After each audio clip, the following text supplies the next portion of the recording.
Simula sa araw na to, mahal pa kita pero hindi naabot sa puntong hahabulin pa kita. Mahal pa kita pero hindi na sa'yo magpapakatanga dahil ako'y natuto na.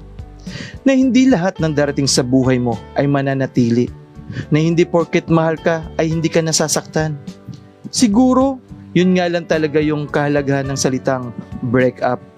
Hindi para saktan ka, hindi para magdusa ka, hindi para ipamukha na nagkamali ka, kundi para ilayo ka sa maling tao.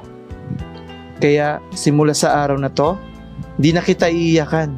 Simula sa araw na to, hindi na akong manghihinayang sa relasyon natin na ikaw mismo ang nagsayang. At simula sa araw na to, hindi ko na muling papaikutin yung mundo ko sa iyo na minsang pinahinto mo. It's so sad.